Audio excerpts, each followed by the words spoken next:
네, 여러분 안녕하세요. 수능 완성의 노연서입니다.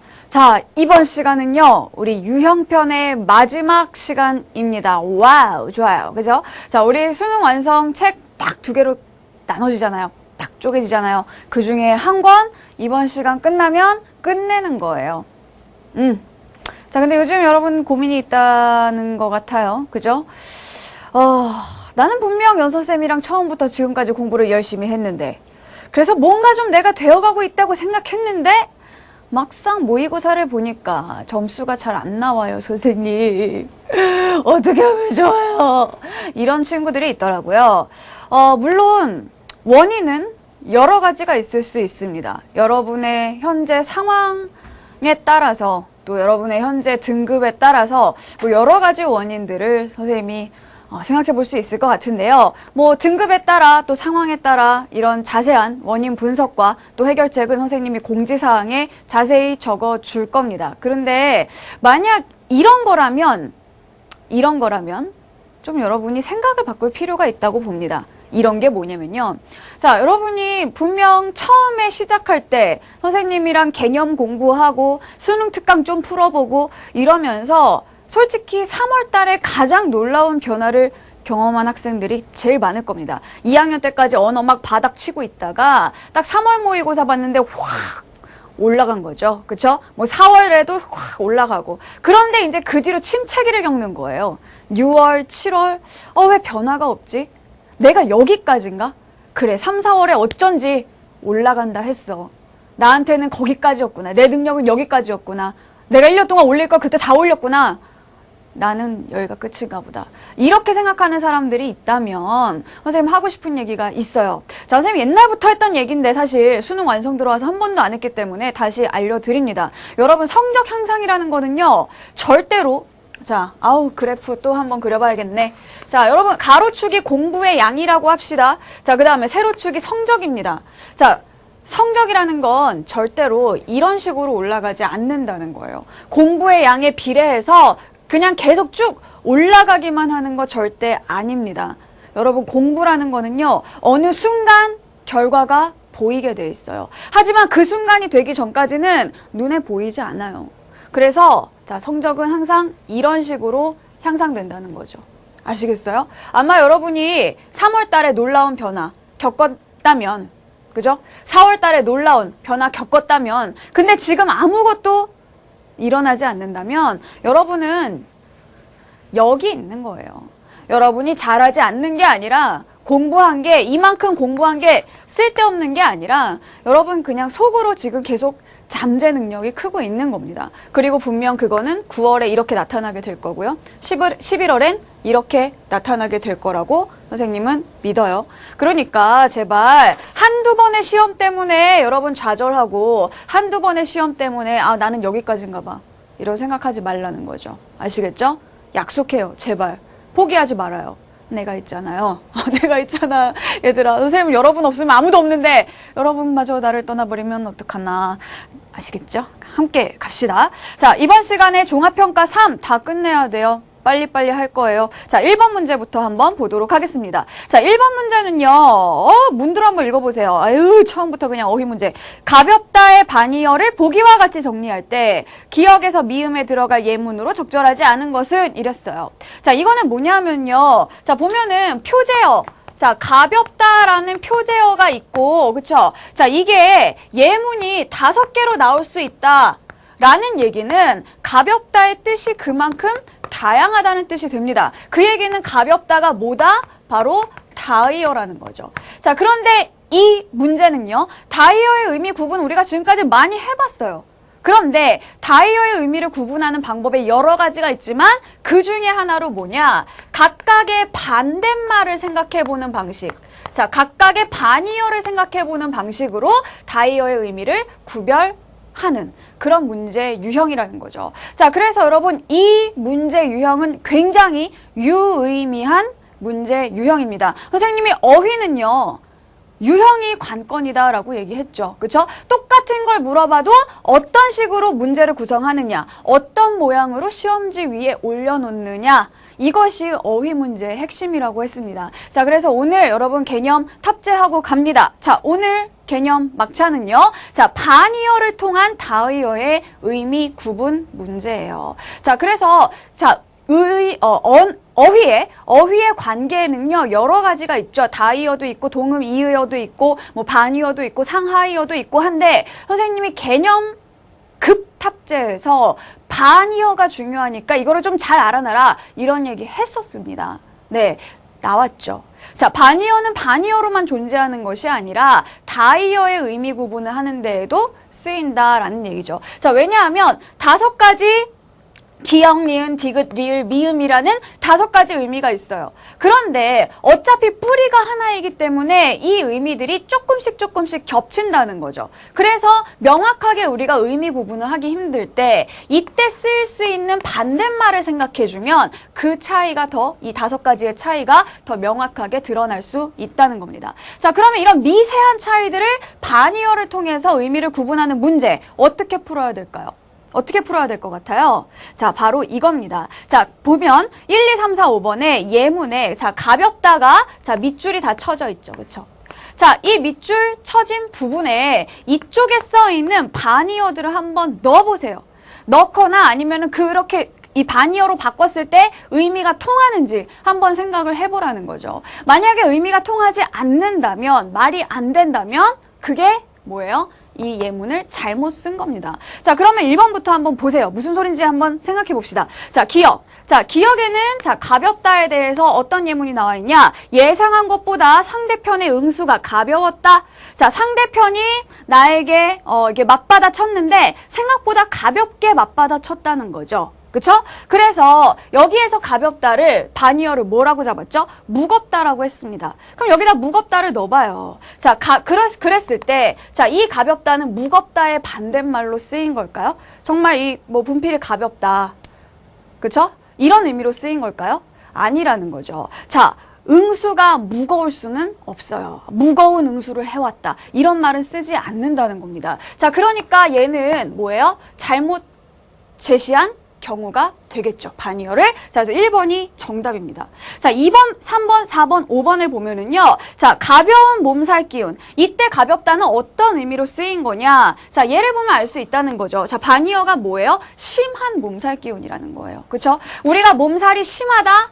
아니면 약하다. 이렇게 말할 수 있다는 거죠. 그쵸? 자, 그러니까 이때는 어때요? 자, 심한 몸살 기운과 가벼운 몸살 기운 서로 반의어가 될 수 있다는 겁니다. 이 자리에 얘가 들어갈 수 있으니까요. 자, 그 다음에 디귿 같은 경우에는 가볍게 입을 열지 않는 사람이다 라고 했을 때 이 가볍다의 뜻이 무엇일까? 바로 신중하다의 반대의 뜻이라는 거죠. 자, 보세요. 가볍게 입을 연다라는 거는 막 나불나불나불나불 이렇게 막 그냥 아무데나 가가지고 말을 전하고 다닌다는 그런 뜻이에요. 경솔하다는 거죠. 신중하지 못하다는 거죠. 자, 그러니까 이 경우에는 신중하다가 반의어로 오게 된다면 여기에서 가볍게 입을 열다와 신중하게 입을 열다가 서로 반대의 의미에 있으니까 이 경우에는 제대로 예문이 쓰인 걸로 볼 수 있겠죠. 자, 그 다음에 리을 보면은요. 자, 리을. 자, 오늘은 주머니가 가볍다라는 건 뭘까요?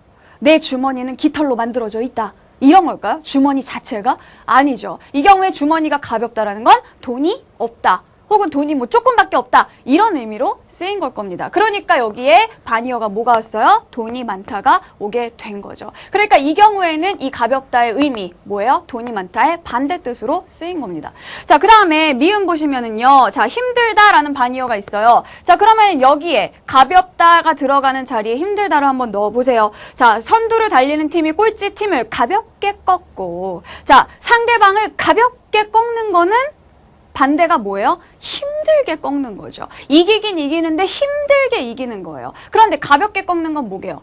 힘들지 않게, 힘들이지 않고 쉽게 꺾었다는 그런 의미가 될 겁니다. 자, 그래서 이런 문제를 푸는 방법은요. 아까도 이야기했듯이 그냥 여기 나와 있는 말들을 여기 가볍다의 자리에 넣어 봤을 때 의미가 통하냐 안 통하냐 이거를 살펴봐주면 된다는 겁니다. 그래서 정답 1번이 되겠어요.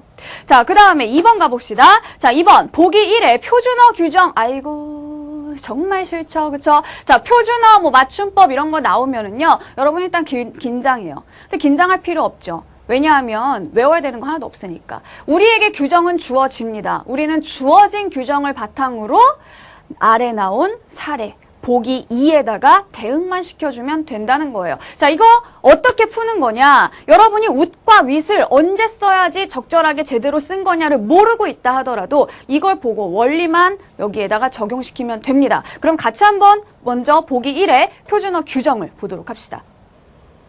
자, 일단 보시면은요. 자, 제12항하고 밑에 나와 있는 규정이 있고 그 다음에 다만 1, 다만 2가 있죠. 그 얘기는 뭐냐? 이게 가장 기본이 되는 규정이라는 거예요. 자, 가장 기본이 되는데 예외가 이런 경우에는 예외가 있다.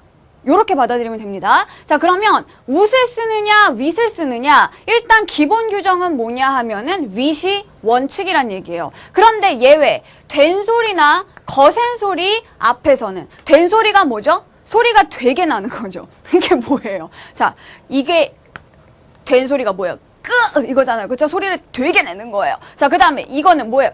뜨 이런 거죠. 그렇죠? 자, 그래서 된소리는 이런 거 얘기하는 겁니다. 그다음에 거센 소리는 뭐죠? 바람 섞인 소리죠. 그렇죠? 자, 이런 것들을 거센 소리라고 하게 되는 거죠. 자, 이거 앞에서는 윗이 아니라 위로 쓴다는 거예요. 그럼 보기 2에서 찾아오면 뭘 찾을 수 있어요? 자, 된소리나 거센 소리로 시작하는 거. 자, 층 있죠. 자, 층은 거센 소리입니다. 그러니까 이거는 위층이 돼야 된다는 거예요. 자, 그다음에 쪽. 그렇죠? 쪽 같은 경우에는 자, 이게 뭐예요? 쯔! 된소리죠. 그쵸? 그러니까 이때도 윗이 아니라 위를 써야 된다는 거예요. 자, 그래서 된소리나 거센소리 앞에서 위로 쓰는 이런 규정 때문에 위쪽이 아니라 위쪽, 그쵸? 윗층이 아니라 위층. 이렇게 써줘야 된다는 거죠. 됐죠? 자, 그 다음에 아래 위에 대립이 없는 단어는 자, 보세요. 자, 아래 위에 대립이 없는 단어는 웃으로 발음되는 형태를 표준어로 삼는다. 자, 이게 무슨 얘기냐면은요. 자, 뭘 봐야 될까요? 이 경우에. 보세요. 어른. 자, 어른 경우에는요. 자, 어른은 위에 있죠. 그쵸? 자, 그러니까 아래 어른이라는 말은 없어요. 아랫어른이라는 말 자체가 원래 그런 단어가 존재하지 않고 윗어른만 존재하잖아요. 이 경우엔 그렇지 않죠. 위쪽과 아래쪽이 단어가 다 존재하고 위층과 아래층이 단어가 다 존재합니다. 하지만 위어른은 존재하지만 아랫어른은 존재하지 않죠. 그쵸? 자, 그러면 위아래의 대립이 없으니까 이 경우에는 아래가 없으니까 이럴 때는 뭘 쓴다? 윗이 아니라 웃을 써준다는 겁니다. 자, 그래서 웃어른이 되겠죠. 또 하나 뭐예요? 돈. 그쵸? 자, 돈이라는 것도 뭐죠? 내가 여기에다가 뭔가 돈을 더 얹어서 주는 거죠. 그쵸? 이것도 역시 윗돈, 아랫돈이라고 봤을 때 아랫돈이라는 단어는 존재하지 않는다는 거죠. 자, 그러니까 이 경우에도 윗돈이 아니라 뭘로 써준다? 웃돈으로 써줘야 한다. 자, 그래서 웃돈 이거를 선택을 해줘야 됩니다. 자, 그러면 눈썹은 뭘까요? 눈썹. 자, 윗눈썹, 아랫눈썹 다 존재하죠. 선생님, 눈썹 아래 없잖아요. 여기 있잖아요. 여기 눈 위에 있는 거. 이 눈썹 말고요. 여기서 말하는 윗눈썹, 아랫눈썹이라는 거는 속눈썹을 얘기하는 거죠. 그쵸? 자, 이 경우에는 만약에 이게 속눈썹을 얘기하는 게 아니라면 그냥 눈썹이라 그러지 뭐하러 위아래를 구분을 했겠어요. 그쵸? 자, 그래서 자, 윗눈썹 그리고 아랫눈썹, 속눈썹을 얘기하는 거기 때문에 이 경우에는 둘 다 말이 존재하죠. 단어가 존재하는 경우, 그쵸? 그리고 눈썹은 니은은 된소리도 아니고 거센소리도 아니죠. 그러니까 이런 예외 규정에 속하지 않기 때문에 통일된 형태인 자, 윗눈썹으로 써준다라는 얘기입니다. 자, 그러면 제대로 다 어때요? 이렇게 연결이 되어 있는데 잘못된 게 뭐죠? 2번이죠. 그쵸? 자, 웃어른이 아니라 윗어른이 표준어가 되는 것은 잘못됐어요. 자, 표준어는 웃어른이에요. 윗어른이 아니라. 왜요? 이거에 대응되는 아랫어른이라는 단어가 없기 때문입니다. 아시겠죠? 자, 그래서 2번의 정답 2번 이렇게 하고 넘어가주면 되겠습니다. 자, 그래서 1, 2번 어휘 문제, 어법 문제 간단하게 우리가 한번 넘어가 보겠습니다. 이렇게만 나와주면 정말 좋을 것 같죠? 그렇죠? 이 정도는 할 수 있죠? 자, 그 다음에 3번부터 6번까지에 해당되는 지문을 한번 보도록 할게요. 자, 이거는 지금 인문 영역에 지문입니다. 자, 그러면 일단 문제를 살짝 한번 살펴보고 와요. 우리가 어떤 것들을 풀어야 되는지. 자, 3번 문제 보니까 위 글로부터 대답을 이끌어낼 수 있는 것은? 하고 물었어요. 근데 우리가 지금까지 본 거는요, 거의 대부분이 없는 거였죠. 그죠? 자, 대답을 이끌어낼 수 없는 것은? 이라는 문제는 어떤 문제냐면, 자, 언급되지 않은 걸 찾으라는 거거든요. 그러니까 이거는 우리가 내용을 여러 가지로 확인해야 되는 겁니다. 그런데 3번 문제 같은 경우에 대답을 이끌어낼 수 있는 거 하나를 물었다는 얘기는 핵심 내용을 묻고 있다는 얘기입니다. 즉, 이 글이 문제 삼고 있는 상황이 무엇인가 우리는 핵심 내용을 찾아야 돼요. 자, 그 다음에 4번 문제는요. 자, 켈리와 로저스의 공통적 관점으로 가장 적절한 거. 자, 보니까 지금 우리가 그래서 해야 될 게 보이네요. 그죠? 켈리란 사람하고 로저스란 사람하고 비교해야겠네요.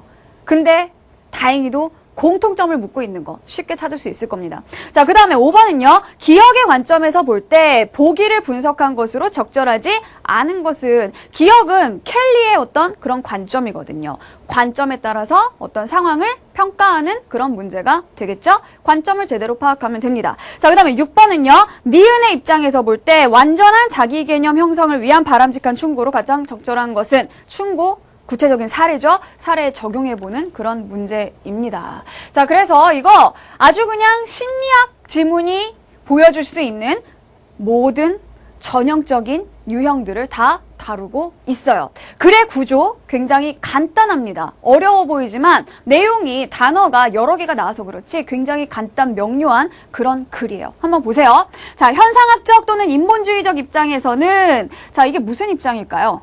알아야 될까요? 만약 우리가 이걸 알아야 된다면 뒤에서 설명이 나올 겁니다. 그러니까 모른다 해서 겁먹지 말란 얘기예요. 자, 근데 안 나와요. 중요하지 않다는 얘기죠. 패스. 자, 현상학적 또는 인본주의적 입장에서는 개인이 세상을 바라보는 차이에 의해, 자, 봅니다. 자, 뭐뭐에 의해 라는 거. 자, 이거는 인과관계를 나타내 주는 거죠. 즉, 어떤 것이 원인이 되어서 어떤 결과가 나타나게 된다라는 거예요. 자, 그러면 요 앞에 나온 게 원인이 되고요. 이 뒤에 나온 내용이 결과가 되겠죠. 자, 그러면은 원인이 뭡니까? 개인이 세상을 바라보는 차이. 그쵸? 개인이, 자, 세상을 바라보는 게 뭐예요? 아유, 너무 길다. 관점이죠. 그쵸? 자, 관점의 차이. 자, 세상을 바라보는, 세상을 인식하는 관점의 차이 때문에 무엇이 발생하게 된다? 성격 차이가 발생하게 된다. 결국 이 글은 뭘까요? 개인들에게 성격 차이가 발생하는 원인이 뭐냐는 거죠. 그죠?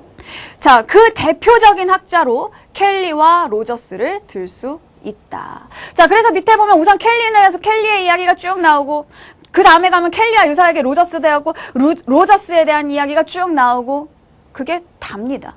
이 글의 내용은요. 결국 첫 번째 단락에서 뭐 나왔어요? 선생님 항상 얘기하죠. 첫 번째 단락에서는 핵심 내용이 나오고, 그리고 글의 구조가 나온다. 이 글은 뭐예요? 핵심 내용. 개인이 세상을 바라보는 관점의 차이 때문에 성격의 차이가, 사람들 사이에 성격의 차이가 발생한다 라는 것이 핵심 내용일 거고요.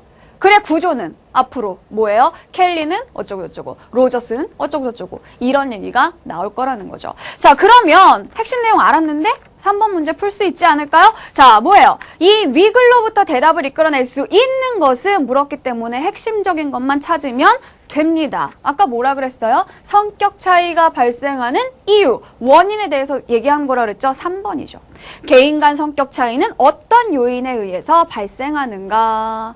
요겁니다. 그죠? 자, 그리고 사실 첫 번째 단락에서 얘기했어요. 뭐에 따라서 개인이 세상을 바라보는 차이가 바로 그 요인이 되겠죠. 자, 그러면 사실 4번 문제도 풀 수 있지 않을까요? 왜요? 자, 켈리와 로저스의 공통적 관점이라고 했을 때, 자, 이렇게 말하는 사람들이 있는데 대표적인 사람이 켈리와 로저스다. 그러면 켈리와 로저스는 일단 이 부분에 있어서는 함께 뭐예요? 동의한다는 겁니다. 자, 그러니까 4번에 2번 보세요. 개인이 세상을 바라보는 차이를 분석하면 개인의 성격을 파악할 수 있다. 둘 다 할 수 있는 말이라는 거죠. 켈리든 로저스든. 그래서 4번에 2번까지 푼 겁니다. 나머지 1, 3, 4, 5번이 확실히 답이 아닌 이유는 우리가 뭘 파악하면 될까요? 이 두 사람의 차이점을 파악하면서 알 수 있게 된다는 거죠. 자, 그러면 다시 한번 보도록 합시다. 자, 이 글은 자, 개인의 성격 차이가 어디에서 발생하게 되느냐? 자, 성격 차이의 발생 원인에 대해서 이야기하고 있는 글인데, 자, 켈리와 로저스로 나누어서 글을 진행하고 있어요. 자, 그럼 봅시다. 우선 켈리는 뭐라 그래요? 세상에 절대적인 진리는 존재하지 않는다. 자, 이렇게 두 가지 나오면 선생님 뭐라 그랬죠? 자, 동그라미 세모로 표시하면 된다 그랬죠? 자, 절대적 진리는 존재하지 않는다. 이 부분에 동그라미 하셔야 돼요. 자, 그에 따르면 특정한 사물이 A로 보이는 것은 이 사물을 바라보는 사람이 사물을 A로 바라보기 때문이라는 거다. 자, 켈리는 자신의 생각을 뭐라고 불렀다? 자, 구성 개념적 대안론. 자, 이게 바로 켈리가 말하는 것의 핵심이니까 여기도 동그라미가 가야겠죠. 자, 구성 개념적 대안론에서는 자, 절대적인 거 아까 거부한다고 했고요. 또 거부하는 게 뭐냐 하면은 불변적인 거, 즉 변하지 않는 것은 거부한다. 즉 현실에 대한 개인의 지각은 해석에 따라 가변적인 것이고, 자, 가변적에 역시 동그라미 해주시고, 자, 그 다음에 객관적인 실체나 절대적인 진리란 존재하지 않는다는 것이다. 자, 절대적인 거, 그 다음에 불변적인 거 하나 더 나왔죠. 객관적인 것도 네, 이 켈리는 부정하고 있다는 겁니다. 됐죠? 자, 켈리의 구성 개념적 대안론에 따르면 사람들은 각기 다른 개인적 구성 개념을 가지고 있다.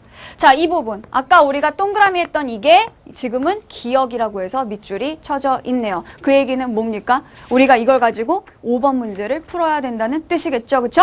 자, 그러면 좀 자세히 보도록 합시다. 자, 이 구성 개념적 대안론이라는 것은 뭐예요? 이거에 따르면 사람들은 다 다른 구성 개념을 갖고 있다는 거죠. 그럼 구성 개념은 도대체 뭐냐? 사람들이 자신의 개인적인 경험 세계를 해석하고 구성하는 사고 범주를 말하는 것이다. 정의가 나왔죠. 구성 개념이라는 건 뭐냐면 사람이 자기의 어떤 경험을 뭐예요? 혹은 세계를 해석하는 사고방식이다 라고 보면 되는 거예요. 자, 그래서 이 구성 개념의 차이가 바로 성격이다 라는 거죠. 자, 그러면 켈리는요, 자, 성격 차이의 발생 원인을 어디에서 찾고 있냐? 구성 개념에서 찾는다는 겁니다. 구성 개념이 서로 다르니까 성격이 어때요? 달라지게 된다라는 그런 얘기죠. 자, 따라서 개인의 성격을 이해하려면 개인이 가지고 있는 구성 개념이 뭔지를 알아야 한다는 겁니다. 자, 그러면 5번 문제를 한번 보세요. 기억의 관점, 즉 켈리의 구성 개념적 대안론의 관점에서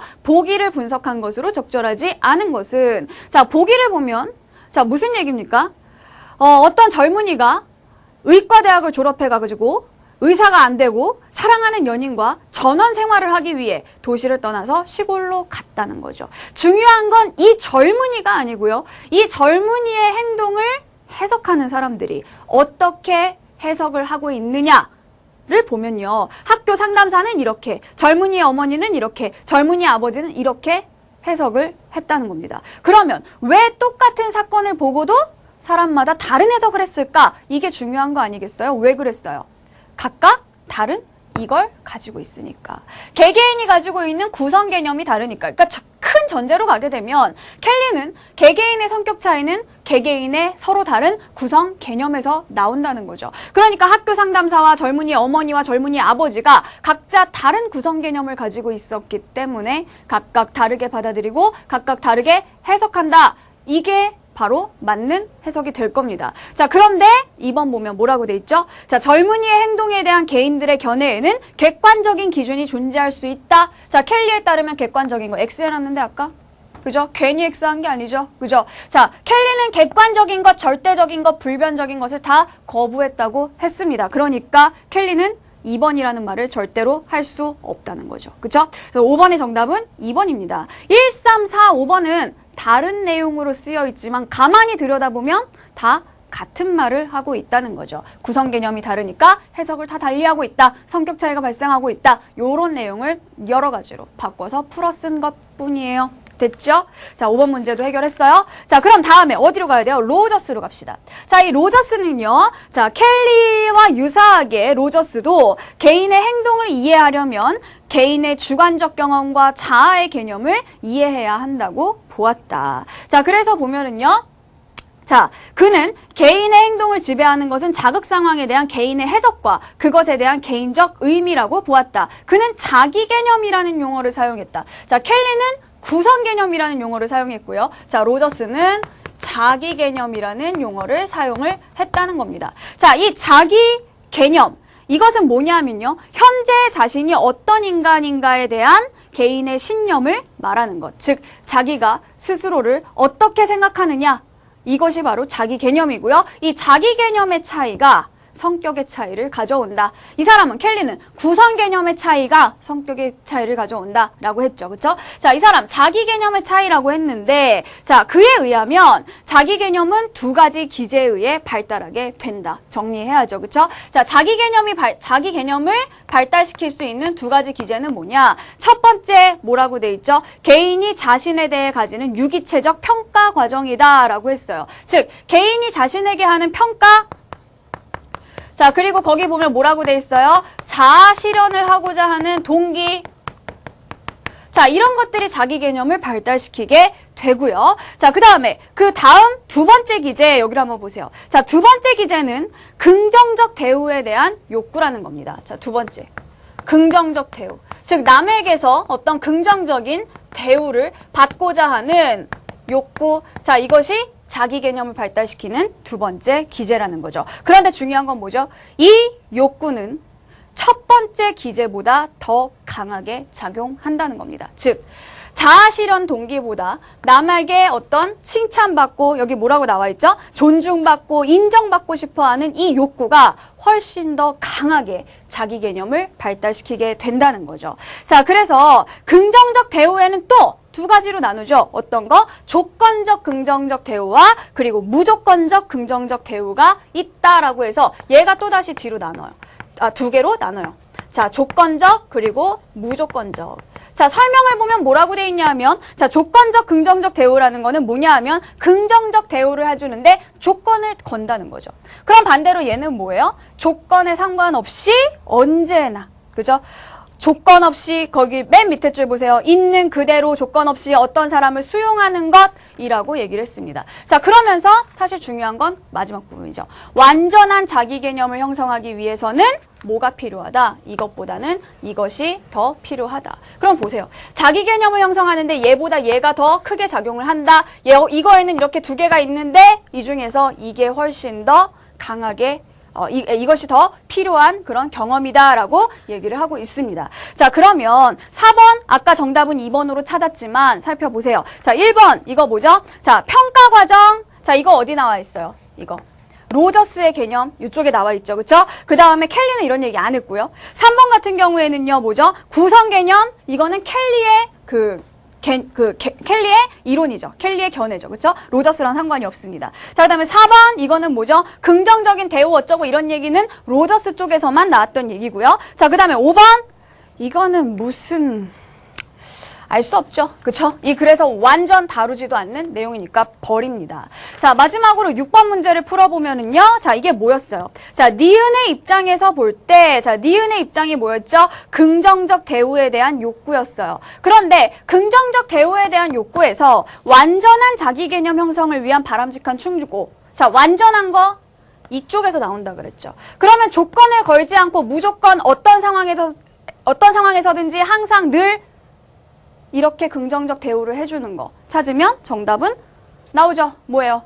3번이죠. 항상 너를 믿는다. 1번, 2번 이런 건 뭐예요? 너 앞으로 이러다 이렇게 하면 뭐 성적이 오르면 이런 식으로 조건을 걸고 있지만 3번 같은 경우에는 뭐예요? 조건을 걸지 않고 그 어떤 조건도 없이 나는 항상 너를 믿어. 네가 원하면 언제든지 그것을 해도 돼 라고 하고 있는 무조건적 긍정적 대우가 된다는 거죠. 자, 그래서 6번의 정답 3번 이렇게 정리하고 가시면 되겠죠? 그죠? 자, 그러면 우리 다음으로요. 다음 질문 넘어가 보도록 할게요. 자, 7번부터 10번 지문입니다. 예술 지문이에요. 자, 이 예술 지문 같은 경우에 자, 문제 역시 한번 살짝만 보면은요. 자, 7번 문제 내용일치 문제죠. 그죠? 뭐 대놓고 내용일치 문제고 그다음에 8번 문제 같은 경우에는 뭡니까? 자, A에서 E 중에 성격이 다른 거. 그죠? 자, 우리는 이거 뭐 역시 이것도 내용일치 문제나 마찬가지예요. 포함 관계를 살펴보면 된다는 거죠. 나머지 4개는 이걸 설명하고 있을 텐데 하나만 다른 얘기를 하고 있을 겁니다. 그죠? 요거 비교해주면 되고요. 자, 그 다음에 9번 문제는 이거는 뭔가요? 통하다라는 말, 통해라는 말, 다의어의 의미 구분 문제가 되겠고요. 자, 10번 문제 요거는 뭐예요? 보기에 대해 비판한 내용, 뭐에서? 니은의 관점에서. 그래서 관점에 따른 평가, 비판 문제라고 보시면 되겠네요. 자, 그럼 우리는 관점을 찾아야겠죠? 자, 그리고 예술 지문이니까 또 미술 지문이니까 우리가 기억해야 할 게 있습니다. 자, 오늘 개념 막차 나가요.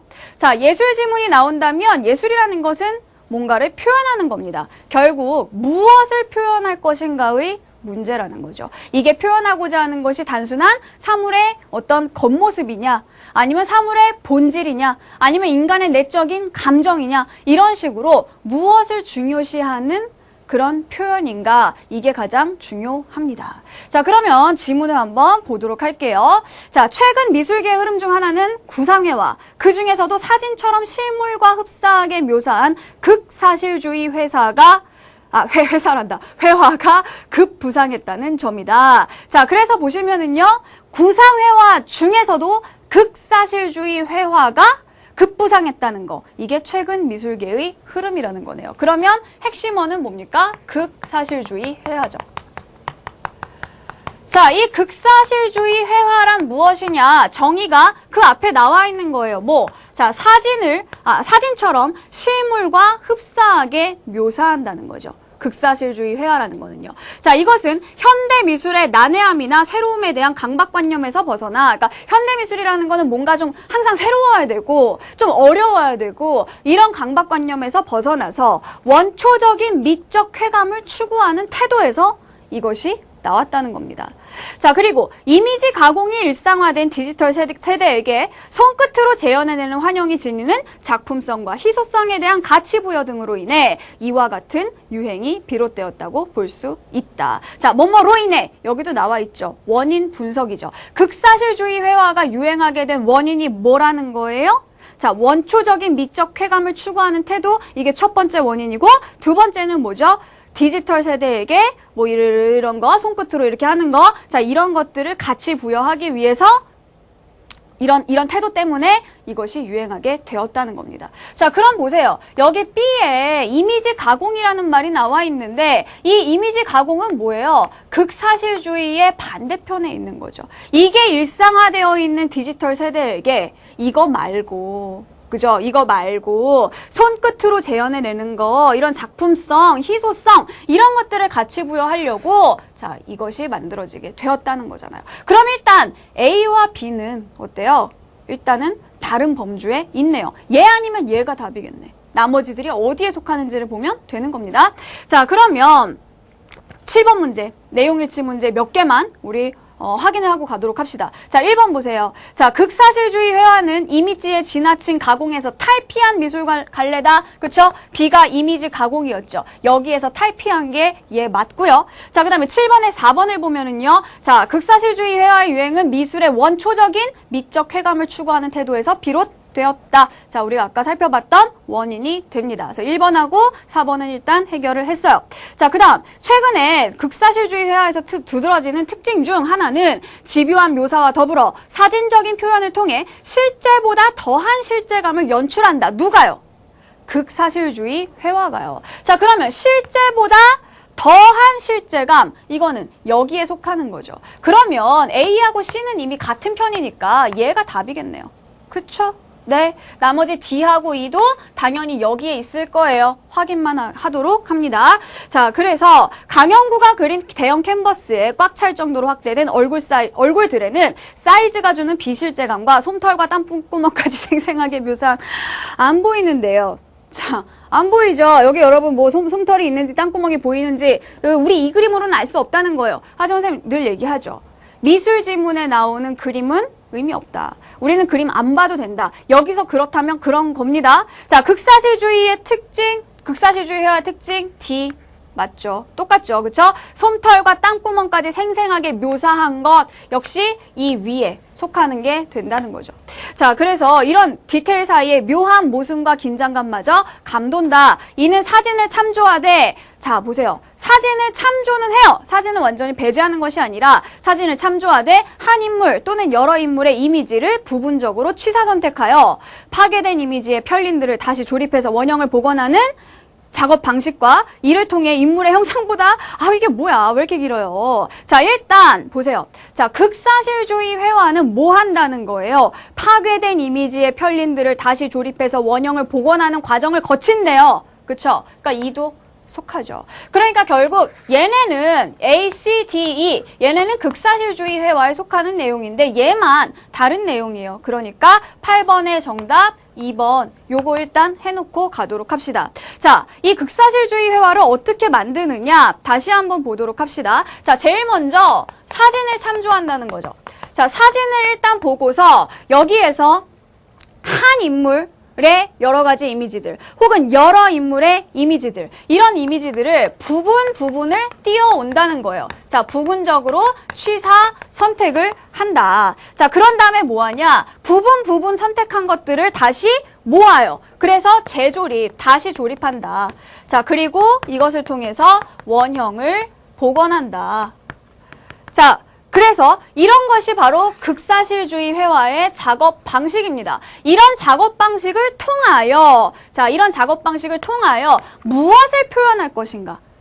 자, 미술은 혹은 음악은, 예술 지문은 무엇을 표현하는가가 중요하다고 했어요. 자, 무엇을 표현할 것인가? 인물의 형상보다. 즉, 어떻게 생겼냐? 막 땀구멍 하나하나까지, 막 솜털 하나하나까지 표현을 했지만 사실 의도는 그걸 보여주고자 하는 것이 아니라 이것보다는 어디에 더 중요성이 있다? 뭐가 더 큰 부분이다? 바로 그 얼굴에 담긴 사상, 감정, 그리고 사회상. 이것이 더 중요해진다라는 그런 얘기입니다. 자, 그러면 자, 여기서 9번 문제 풀고 가볼까요? 그쵸? 한 김에. 자, 작업 방식과 이를 통해라고 했습니다. 자, 그러면 여기 보면은 이 통해에 관련해서 1, 2, 3, 4, 5번 선택지들이 나와 있는데 같이 한번 보면서 얘기를 해보도록 할게요.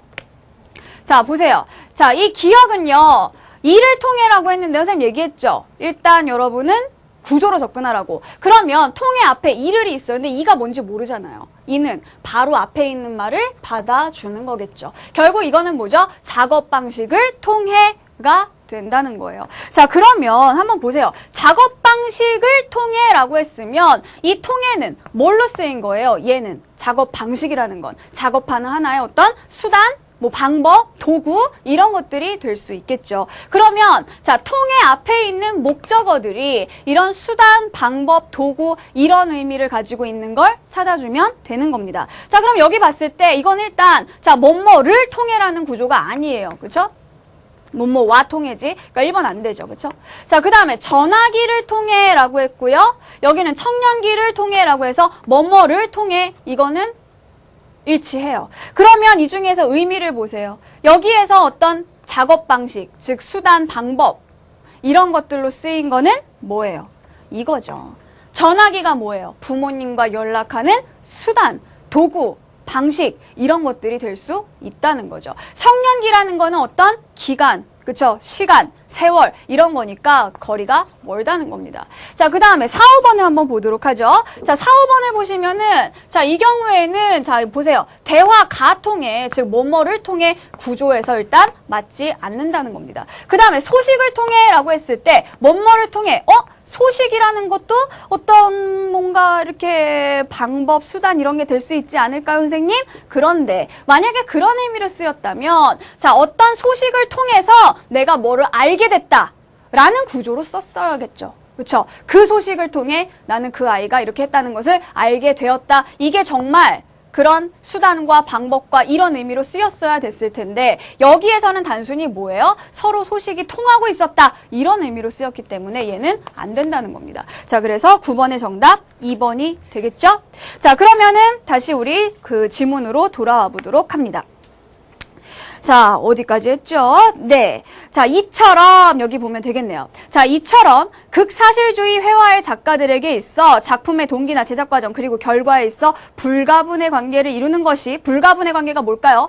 절대로 떼어놓을 수 없는 나눌 수 없는 관계라는 겁니다.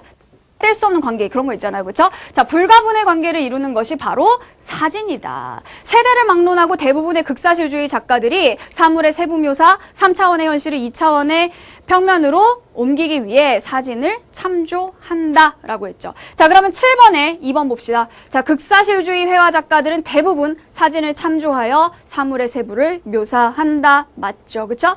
자, 그 다음에 3번은요. 극사실주의 회화 작가들은 실제 사물의 묘사를 통해 사물에 특정한 의미를 부여한다. 이것도 맞죠? 언제 나왔어, 선생님 그게? 저는 못 봤는데요.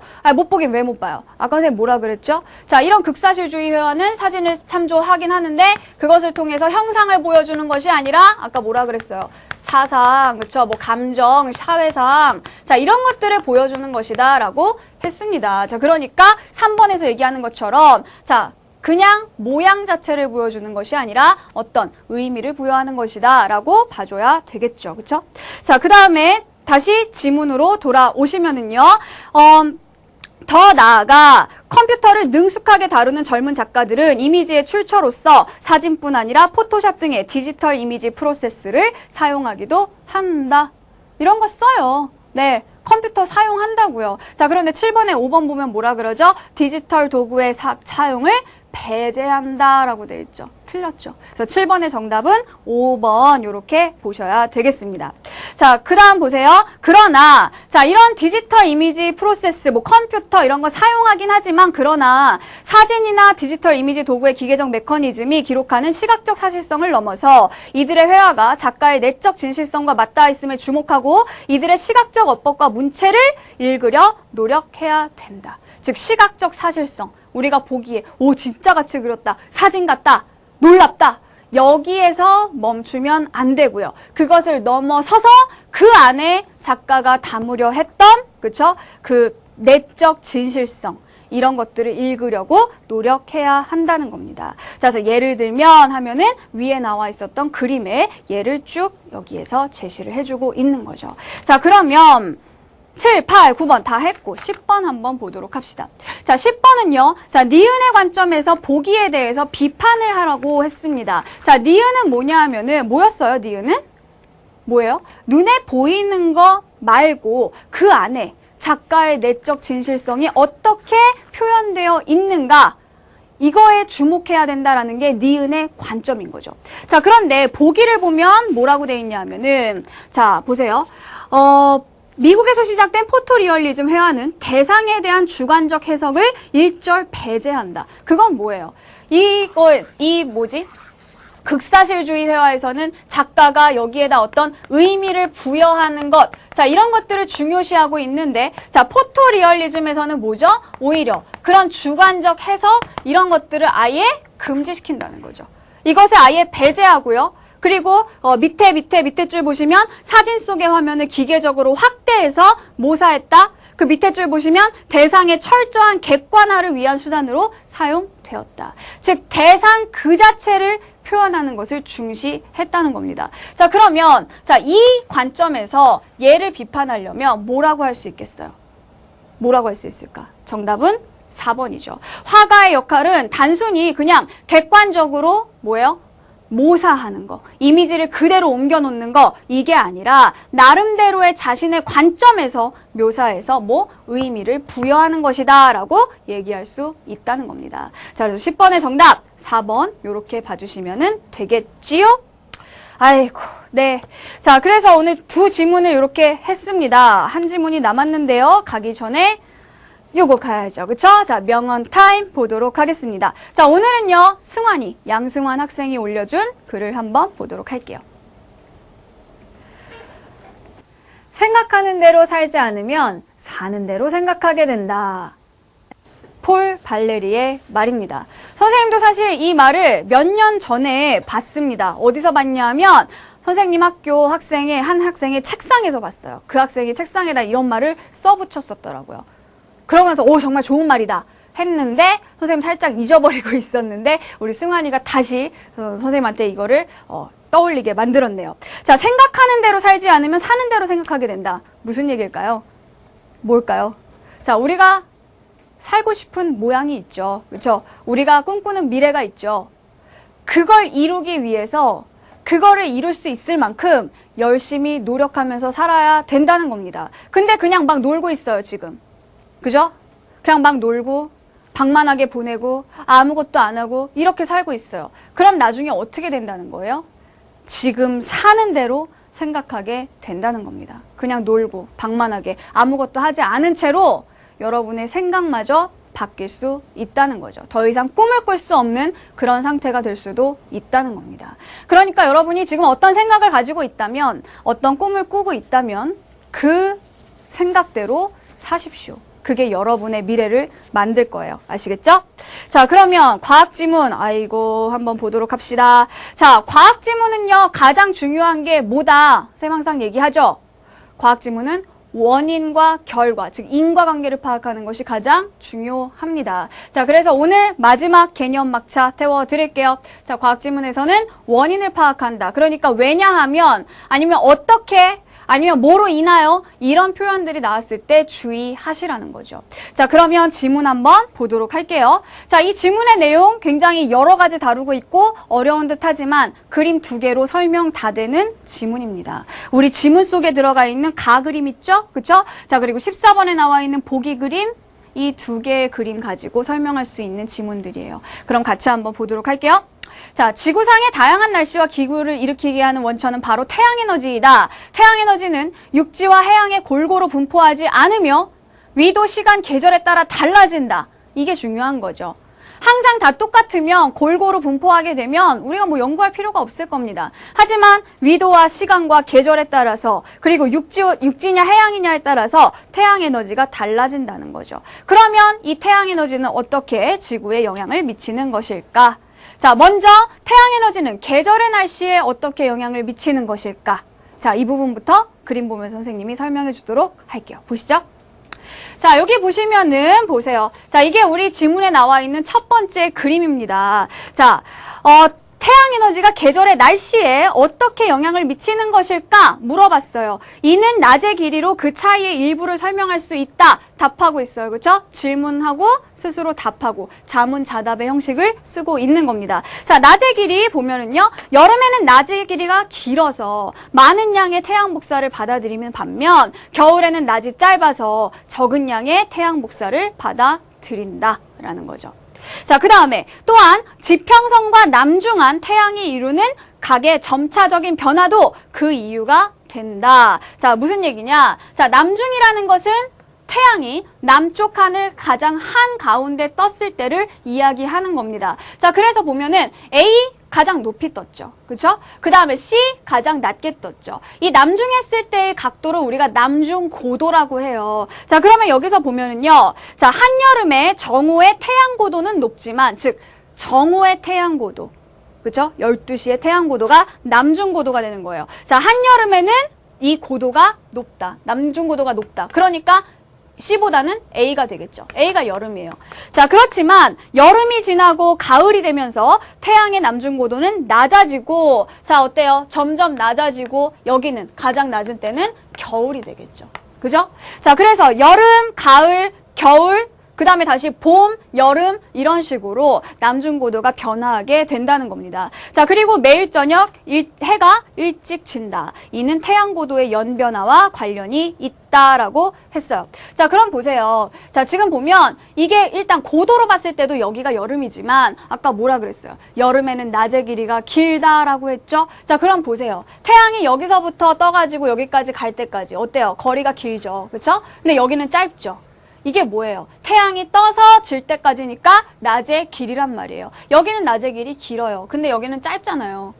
요렇게도 볼 수 있다는 거죠. 자, 그러면은 13번 문제 한번 봐요. 그림 가에 대한 설명으로 적절하지 않은 것은 이미 가 나왔잖아요. 봅시다. 자, B 지점에 비해서 C 지점의 낮의 길이가 더 짧다. 자, 이쪽으로 갈수록 고도는 높고요. 그리고 낮의 길이도 길다는 거죠. 그러면 보세요. 여기는 더 고도도 낮고 낮의 길이도 짧고 요렇게 봤을 때 자, B보다 C가 짧다. 맞죠? 그쵸? 자, 그 다음에 C에 비해서 A 지점에서 더 많은 태양 복사를 받는다 라고 했어요. 근데 지금 우리가 읽은 부분에서는 뭐가 나와 있었죠?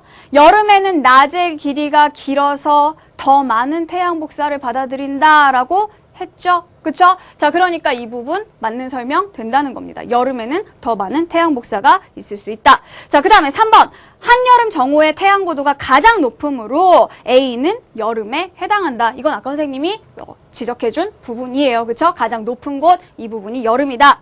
자, 그 다음에 4번. 태양의 일주 경로로 보아 겨울보다 여름의 태양 고도가 훨씬 작다라고 했어요. 뭐예요, 이게?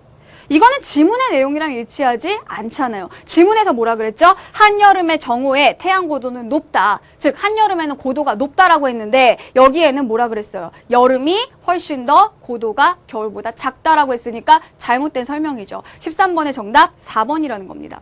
자, 그 다음에 5번. 태양의 남중 고도가 낮아질수록 해가 일찍 지므로, 즉 뭐예요? 낮의 길이가 짧아지므로 고도는 낮아지므로 뭐죠? C는 겨울에 해당한다.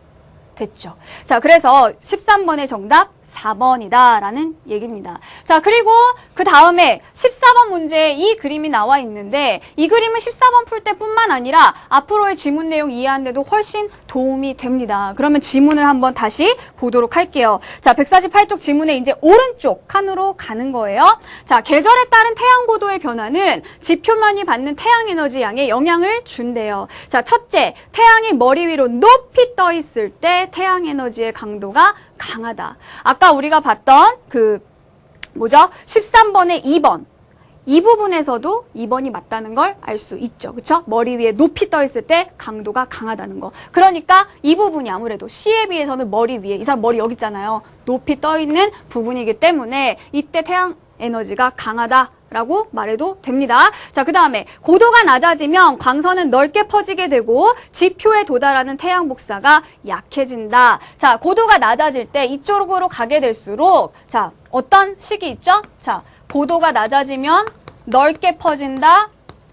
그렇기 때문에 뭐라고요? 태양 복사는 약해진다라는 내용이 하나가 있습니다. 일단 이렇게 정리해놓고 가도록 할게요. 자, 둘째, 적게 영향을 미치는 원인이긴 하지만, 그러니까 그 영향이 아주 미미하긴 하지만 태양의 고도는 태양광선이 대기를 통과하는 두께를 결정할 수 있대요. 자, 태양이 머리 위를 비출 때 대기 두께를 1이라고 한다면 30도면 2배, 5도면 11배라는 거죠. 자, 무슨 얘기냐? 자, 고도가 낮아지면 낮아질수록 두께가 커진다는 얘기죠. 자, 대기의 두께가 커지게 되면 무슨 문제가 생기냐? 뭐라고 돼 있어요? 자, 길어질수록 태양빛이 대기에 의해 더 많이 흡수, 반사 또는 산란된다. 그 얘기는 지표면에 도달하는 태양 에너지의 양은 적어진다는 얘기예요. 자, 이 말 무슨 말인지 잘 이해가 안 될 텐데 여기로 설명을 드리도록 할게요.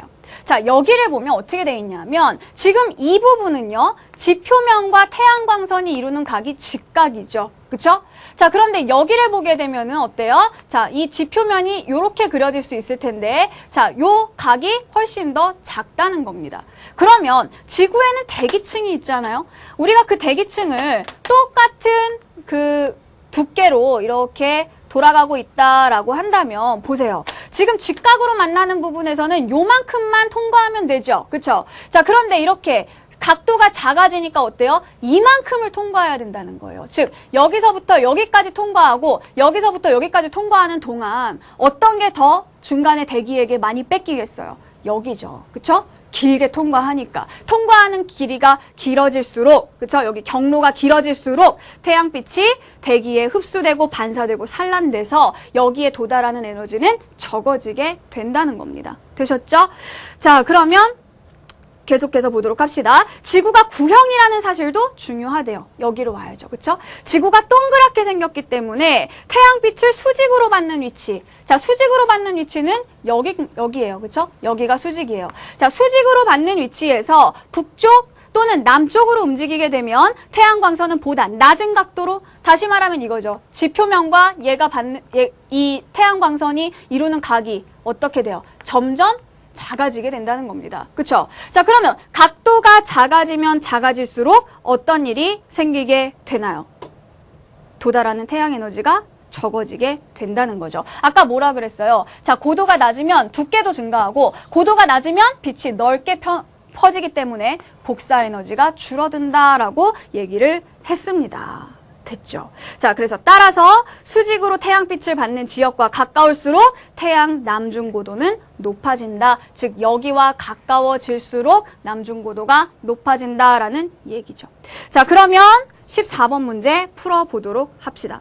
자, 위글을 읽은 학생이 보기, 즉 이 그림에 대해서 보인 반응으로 적절하지 않은 것. 자, 1번 같은 경우에는 아직 몰라요. 이건 좀 이따 선생님이 그 뒷부분에서 알아볼 거고요. 자, 2번. 대기를 투과하는 태양광선의 길이는 위도가 높을수록, 위도라는 건 뭐냐면은요, 이 뭐죠?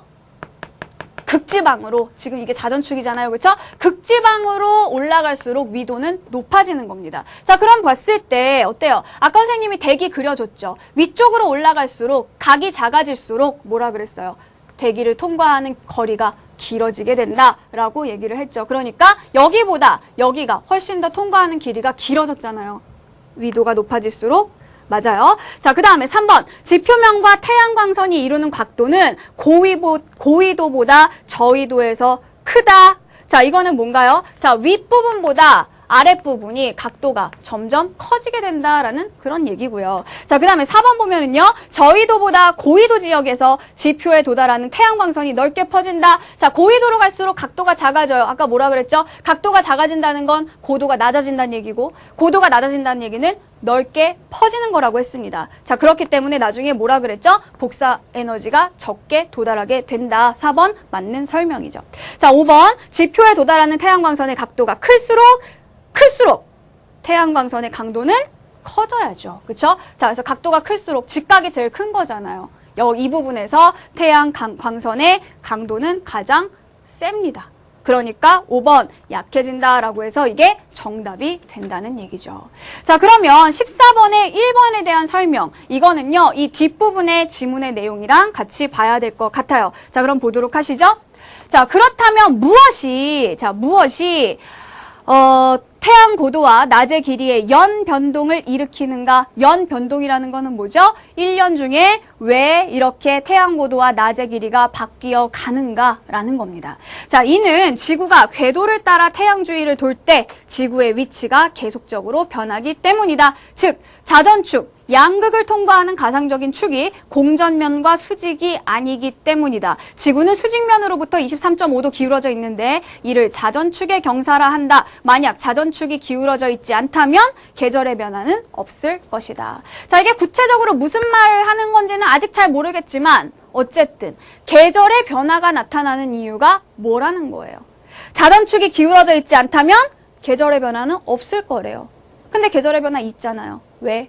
자전축이 기울어져 있기 때문이라는 거죠. 자, 그러면 14번의 1번 해결이 되죠. 계절의 변화가 일어나는 이유는 바로 자전축이 이 상태에서 지구가 이렇게 도는 것이 아니라 기울어진 상태에서 지구가 이렇게 돌기 때문이다 라고 보는 거예요. 그래서 14번의 1번이 답입니다.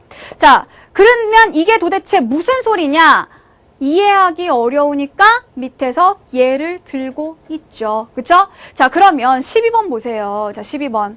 자, 마지막 단락에서 예를 들면 해가지고 사례를 제시해주고 있잖아요. 12번에 니은 구체적인 사례를 들어서 이거 예를 들면 나와 있으니까 됐고요. 자, 그 다음에 계속 보면은 뭐 할까? 이거다. 뭐 할까? 이거다. 묻고 답하는 자문자답의 형식 가지고 있었죠. 자, 그러니까 리을, 질문을 던진 후에 대답하는 형식으로 현상을 설명하고 있다. 리을도 맞는 설명입니다. 자, 그래서 니은하고 리을을 골라준 3번이 답이 되겠죠. 됐죠? 자, 그러면 이 부분 여러분한테 확실히 이해를 시켜드리도록 할게요. 선생님은 정말 이 얘기가 싫어요. 이 자전축 기울어가지고 계절 바뀌고 북반구가 어디 향하고 이 얘기가 너무 싫어요. 왜냐하면 선생님 초등학교 때 이거를 자연 시간인가? 선생님 때 자연이라고 배웠거든요. 자연 시간에 이거를 배우는데 제가 너무 이해를 못하겠는 거예요. 집에 와가지고 엄마한테 배우는데 엄마한테 혼나면서 맞으면서 배워가지고 선생님은 이게 참 싫어요. 하지만 안 까먹어요. 절대로. 맞으면서 배웠기 때문에 뭐 요새는 뭐 그런 시대는 아니다 치더라도 어쨌든 여러분도 이번에 배우고 안 까먹었으면 좋겠습니다. 자, 무슨 얘기냐면은요. 자, 태양이 있어요. 자, 이 태양의 주위를 지구가 이렇게 돈다는 거죠. 그쵸? 자, 옆으로 돕니다. 옆으로. 요렇게 돌고 있다고 치세요. 자, 그러면 이쪽에 지구가 있을 때가 있고요. 그쵸? 그 다음에 이쪽에 지구가 있을 때가 있죠. 그러면 지구가요. 태양을 한 바퀴 도는데 얼마나 걸리죠? 1년이라는 시간이 걸리죠. 그러면 여기서 여기 가는 데는 6개월이라는 시간이 걸릴 겁니다. 자, 그런데 지구는 자전할 때 이렇게 똑바로 된 축으로 회전을 하는 것이 아니라 이렇게 기울어져 있다는 게 문제예요. 그쵸? 자, 지구는 너무 크게 그렸네. 23.5도가 기울어져서 이 태양을 돌게 됩니다. 자, 그러면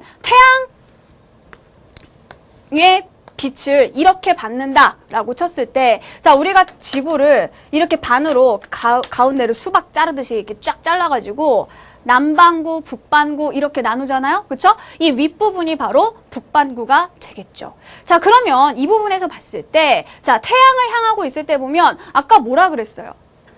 이렇게 직각으로 수직에 가깝게 받을수록 태양 에너지를 많이 받고 태양 에너지의 강도가 세다고 했습니다. 그러면 이 경우에 북반구는 어때요? 거의 직각에 가까운 각도로 햇빛을 받는다는 거죠. 그런데 남반구 같은 경우에는 어떻죠? 각이 작아진다는 그런 얘기죠. 그러면은 지구가 이 위치에 있으면 뭐예요? 북반구는 태양 에너지를 많이 받는 여름이라는 겁니다. 그래서 여기 보면은 몇 월? 6월이라고 돼 있죠. 그렇죠?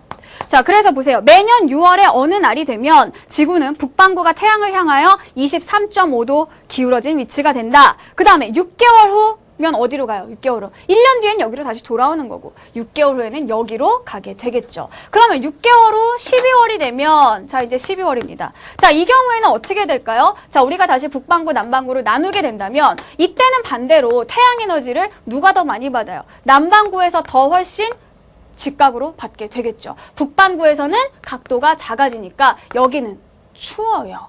그러니까 이때는 어때요? 남반구가 여름이 되고 이 북반구는 겨울이 된다는 거예요. 그래서 12월 겨울이죠. 그죠? 자, 그러면 봅시다. 이 두 반대 위치들 사이에서 자전축은 태양광선에 대해 23.5도 이하의 각을 이루게 된다. 즉, 이 위치와 이 위치 사이에서 그렇다라는 그런 얘기입니다. 자, 그러면 보세요. 자, 계절의 변화가 왜 나타나냐? 왜 6월에는 덥고 왜 12월에는 춥냐? 뭐예요? 지구의 자전축이 기울어져 있기 때문이라는 그런 얘기가 되겠죠. 자, 그러면 우리가 지금 해결해야 되는 문제는 11번 문제밖에 없습니다. 자, 위글의 표제와 부제로 가장 적절한 것은 했어요. 자, 답은요. 3번이라고 되어 있습니다. 그쵸? 자, 계절의 변화 그리고 이것을 지구와 태양의 관계를 중심으로 라고 설명한 이것이 답으로 되어 있습니다. 근데 아마 여러분 중에 답이 없다고 생각하거나 아니면 5번을 고른 친구들도 있을 겁니다. 그죠? 자, 이게 좀 어려운 그런 문제가 될 수 있어요. 이 문제가. 왜냐하면 지금까지 우리가 봤던 제목 문제에 비해서 많이 꼬아놨다는 얘기죠. 내용을. 이 글의 내용은 지금까지 우리가 보니까 대충 무슨 얘기였나요? 태양 고도가 1년에 어떻게 변화하느냐 였잖아요. 이 얘기를 하는 거였잖아요. 그거에 따라서 계절의 변화가 생긴다라는 거죠. 결국 이 글은 태양 고도의 연 변화에 대한 글이었는데 그거를 여기에서 표제로 계절의 변화로 살짝 꼬아놓은 겁니다. 아시겠어요? 그래서 지금까지 본 그런 표제, 부제 문제에 비해서 약간 꼬여있기 때문에 여러분이 틀렸을 수 있는데 틀렸다고 해서 자기 자신을 원망하거나 아니면 우울해하거나 그럴 필요 하나도 없어요. 아시겠죠? 3번이 답이긴 하지만 사실 좀 그런 생각이 들긴 해요. 저도 여러분한테 공감합니다. 아시겠죠? 5번 같은 경우에는요. 이렇게 답이라고, 5번이 답이라고 생각할 수도 있죠. 하지만 태양 고도와 낮의 길이 이거를 부제로 잡게 됐을 때 너무 글의 앞부분에만 치중되는 그런 경향이 있기 때문에 5번은 답이 될 수가 없습니다. 자, 이렇게 해서 우리가 와 끝났다! 그쵸? 유형편 다 끝냈습니다. 여기서 끝이 아니에요. 다음 시간부터 우리 실전편 들어갈 테니까요. 앞부분 풀어 오십시오. 다음 시간에 뵐게요. 감사합니다.